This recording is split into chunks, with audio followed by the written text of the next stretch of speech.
Hello viewers and my dear students, আসসালামু আলাইকুম। সবাইকে স্বাগতম জানাচ্ছি আজকের ভিডিও টিউটোরিয়ালে। আজকে তোমাদের জন্য একটা নতুন টপিকস নিয়ে আসছি। টপিকসটা কি জানতে হলে ভিডিওটি দেখতে থাকো। আজকে কি পড়বো তা পড়ার আগে একটা চিত্রকর্ম দেখো।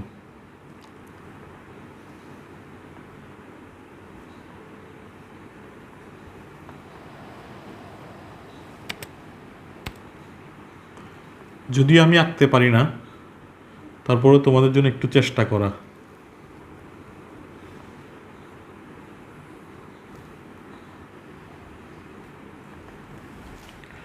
এটা দেখে কি মনে হচ্ছে জানি না কতটুকু বুঝতে পারছো। এটা একটা বুক শেলফ।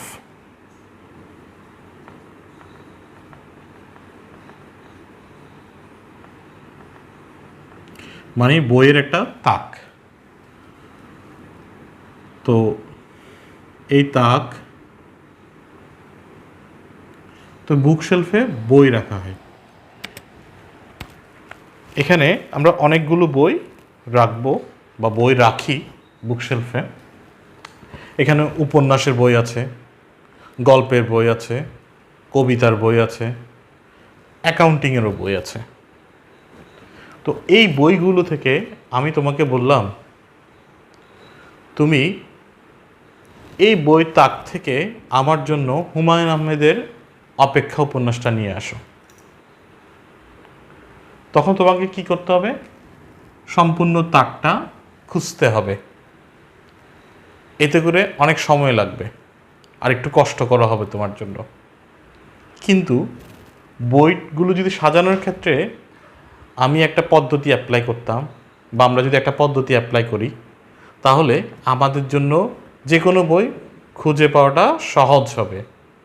যেমন আমি যদি প্রথম তাকে সব গল্পের বই রাখলাম,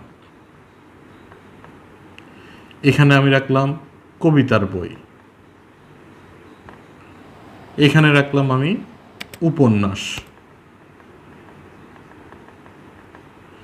এখানে রাখলাম আমরা অ্যাকাউন্টিংয়ের বইগুলো। তাহলে এই ক্ষেত্রে তোমার জন্য খুঁজে পেতে খুব সহজ হতো। তুমি কি করবে? উপন্যাসের তাকটাতে যাবে, সেখান থেকে গিয়ে হুমায়ুন আহমেদের অপেক্ষা উপন্যাসটা খুব সহজেই খুঁজে পেতে পারো। এই তো এগুলো একটা বুক শেলফের কথা। বর্তমান ব্যবসায়ী জগতে প্রতিনিয়ত অসংখ্য লেনদেন সংঘটিত হচ্ছে, আর এগুলোকে হিসেবের খাতায় লিপিবদ্ধ করতে হয়। আর এই কাজটা যদি গুছিয়ে না করা যায়, তাহলে এই রকম খুঁজে পেতে কষ্ট হবে। সেক্ষেত্রে এই লেনদেনগুলোকে একটু গুছিয়ে সাজিয়ে রাখতে হয়। আর এভাবে গুছিয়ে এবং সাজিয়ে রাখার যে কৌশল বা যে প্রক্রিয়া, তাকে অ্যাকাউন্টিংয়ের ভাষায় বলা হয় খতিয়ান। তাহলে আজকে আমাদের পাঠ্য বিষয় হচ্ছে খতিয়ান। আজকে আমরা শিখব খতিয়ান সম্পর্কে। এই খতিয়ান শব্দটার ইংরেজি শব্দ হচ্ছে লেজার। এই লেজার শব্দটা আসছে লেস থেকে, লেস শব্দ থেকে। আর লেস শব্দের অর্থ হচ্ছে তাক। তাকে যেভাবে আমরা সাজিয়ে রাখি, গুছিয়ে রাখি, ঠিক অ্যাকাউন্টিংয়েও হিসেবের যে লেনদেনগুলো আছে এভাবে গুছিয়ে সাজিয়ে রাখা হবে, যাতে খুব সহজেই খুঁজে বের করা যায়। আমি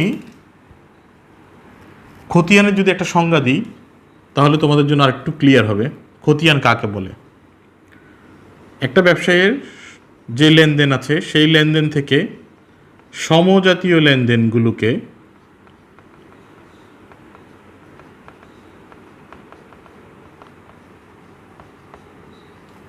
হিসাবের খাতায় পৃথক, সমজাতীয় লেনদেনগুলোকে পৃথক পৃথক শিরোনামের অধীনে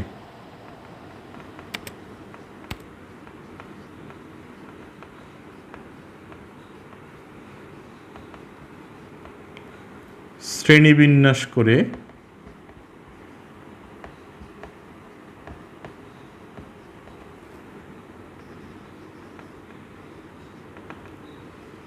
স্থায়ীভাবে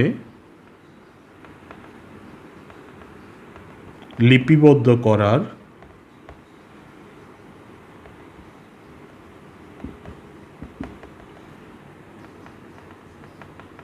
প্রক্রিয়াকে খতিয়ান বলে।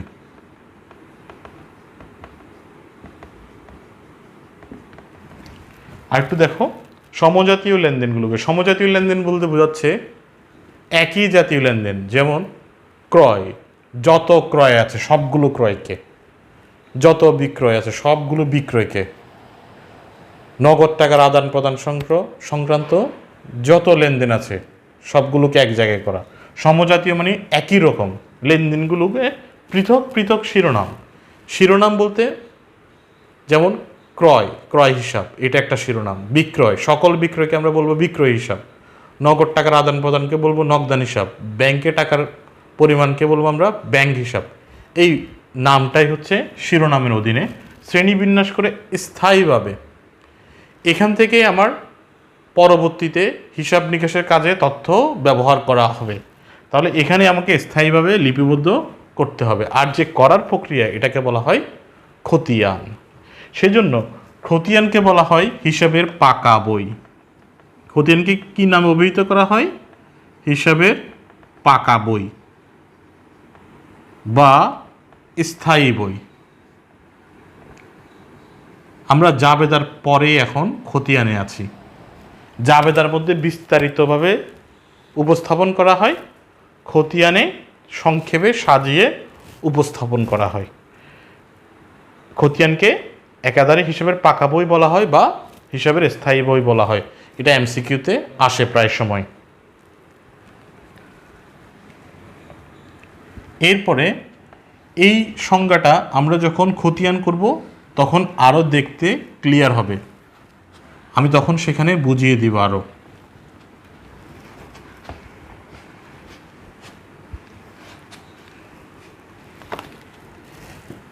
খতিয়ান দুইটা ফরম্যাটে করা যায়। খতিয়ানের ফরম্যাট ছক, খতিয়ানের ছক দুই রকম হবে।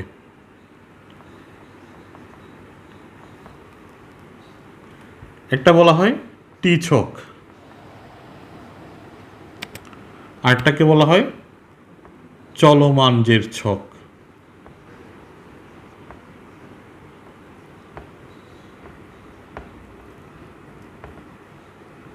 টি ছক হচ্ছে সনাতন, পুরাতন।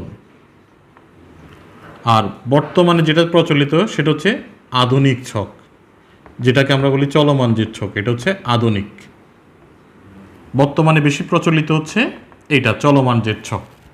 আজকে আমরা চলমান জের ছক কীভাবে করব, চলমান জের ছকের খতিয়ান সম্পর্কে জানব। চলমান জের ছক শুরু করার আগে আমি খতিয়ান করতে গিয়ে আরও কিছু শব্দের সাথে আমাদের পরিচিত হবে, সেই শব্দগুলো একটু ব্যাখ্যা করব।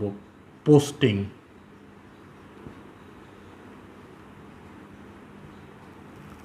একটা হচ্ছে জের বা ব্যালেন্সিং।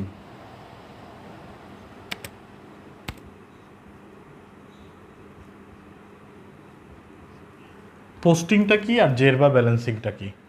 কোনো লেনদেন প্রথমে হিসাবের খাতায় যখন ইন করবে সেটাকে বলবো আমরা পোস্টিং।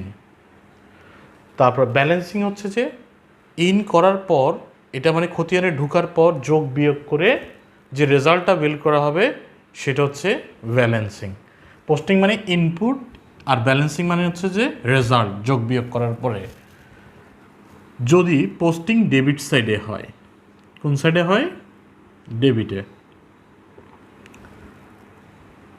ধরো আগে ব্যালেন্স ছিল ডেবিট, প্রিভিয়াস ব্যালেন্স ছিল ডেবিট, পোস্টিংও ডেবিট। তার মানে ডেবিট ডেবিট যখন হয়, ডেবিট যখন হবে তখন যোগ হবে। ডেবিট ডেবিট হয়ে ব্যালেন্স কোন কলামে যাবে? ডেবিট কলামেই যাবে। আচ্ছা, যদি ক্রেডিট ক্রেডিট হয়, ধরো যে ছিল ক্রেডিটে, পোস্টিং আসলো আবার ক্রেডিটে, ক্রেডিট ক্রেডিট হলে যোগ হবে, যোগ হয়ে ব্যালেন্স যাবে ক্রেডিট কলামে। দুইটা তখন দুই রকম হয়, ধরো একটা ডেবিট আর একটা ক্রেডিট। ডেবিট ক্রেডিট হলে তখন মাইনাস হবে। আর এরপরে ব্যালেন্স কার কলামে যাবে, কি ডেবিটে যাবে না ক্রেডিটে যাবে? এই ক্ষেত্রে যার অ্যামাউন্ট বড়, যে টাকাটা বড় হবে, যে টাকা বড় হবে, মানে ডেবিটের টাকা যদি বড় হয় তাহলে ডেবিট কলামে যাবে, আর ক্রেডিটের টাকা যদি বড় হয় তখন ক্রেডিট কলামে ব্যালেন্সটা যাবে। দেখো আমি একটা যদি খতিয়ানের ফরম্যাট করি চলমান জের ছকে, তাহলে আরও ক্লিয়ার হয়ে যাবে ব্যাপারটা। আগে ফরম্যাটটা দেখো, একটু বারটা একটু মোটা করে নিবা।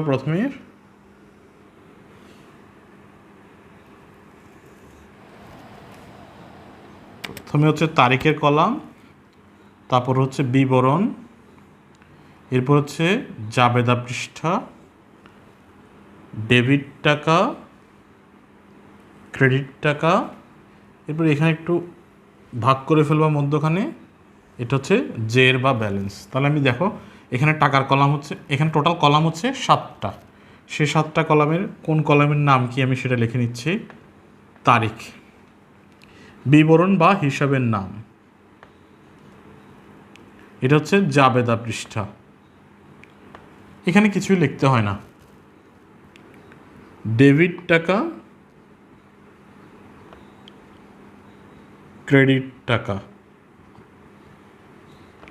এটা হচ্ছে জের বা উদ্ধৃত্ত বা ব্যালেন্স, এটা হচ্ছে ডেবিট আর এটা হচ্ছে ক্রেডিট। এই দুইটা হচ্ছে এই ডেবিট ক্রেডিট, এই প্রথমে যে ডেবিট আর ক্রেডিট আছে সেগুলো হচ্ছে পোস্টিং, এগুলো হচ্ছে এই দুইটা হচ্ছে পোস্টিং, আর এইটা হচ্ছে ব্যালেন্স। আশা করছি বুঝতে পারছো। এবার আমরা সংজ্ঞায় বলেছিলাম উপযুক্ত শিরোনামে বা পৃথক পৃথক শিরোনামে। তো এখানে যে এটা যে হিসাব করা হচ্ছে সেটা একটা নাম দিতে হবে। কতগুলো লেনদেন দেওয়া আছে, তো লেনদেনের কতগুলো জাবেদাও সম্পন্ন করা হয়েছে। এবার এখান থেকে পৃথক পৃথক নামে কয়টা খতিয়ান করা যাবে। দেখো ব্যাংক হিসাব এটা একটা খতিয়ান, মূলধন হিসাব এটা একটা খতিয়ান করা যাবে, ক্রয় হিসাব এটা একটা খতিয়ান করা যাবে। ব্যাংক হিসাব অলরেডি হয়ে গেছে, তাহলে এটা ওখানে চলে যাবে। ওই সমজাতীয় লেনদেনগুলোকে যে একসাথে করা যায় সেজন্য সকল ব্যাংক এক জায়গায় চলে যাবে। এখানে আবার ব্যাংক হিসাব এটাও চলে গেল। বিক্রয় হিসাব আরেকটা করা যাবে, বেতন হিসাব একটা করা যাবে, প্রাপ্ত কমিশন, তার মানে 1 2 3 4 5, এখান থেকে আমরা 6টা খতিয়ান করতে পারবো। 1 2 3 4 5, হ্যাঁ 6টা খতিয়ান করতে হবে এখান থেকে। যাই হোক, আমি এখান থেকে ব্যাংক হিসাব খতিয়ানটা উপস্থাপন করব, তাহলে চলমান জের ছকে কীভাবে খতিয়ানটা করা যায় তোমরা বুঝতে পারবে। ব্যাংক হিসাব করবো, তাহলে কোন হিসাবটা করব খতিয়ানটা? ব্যাংক হিসাব। আর কোন পদ্ধতি অ্যাপ্লাই করতেছি? চলমান জের ছক, এই পদ্ধতিতে করব। এটা হচ্ছে শিরোনাম। প্রথমে দেখো 2020 সাল জুন 5 ব্যাংক হিসাব ডেবিট। তার মানে যেহেতু আমরা ব্যাংক খতিয়ানটা করতেছি, ব্যাংক হিসাবটা করতেছি, আর জাবেদায় ব্যাংক হিসাব ডেবিট হলো, তাহলে পোস্টিং ডেবিট কলামে হবে। কোন কলামে হবে? ডেবিট কলামে হবে। প্রথমে তারিখটা লিখে ফেলি 2020 জুন 5।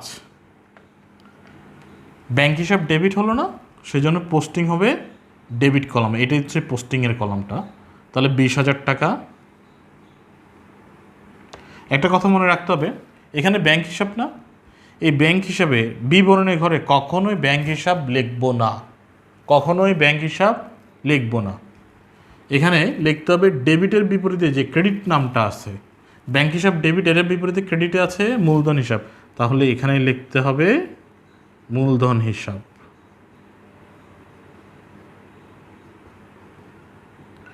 তাহলে পোস্টিং হলো ডেবিটে, আগে কোনো ব্যালেন্স নেই, তার মানে শুধু ডেবিটে টাকা, তাহলে ডেবিটেই ব্যালেন্স চলে যাবে 20,000 টাকা।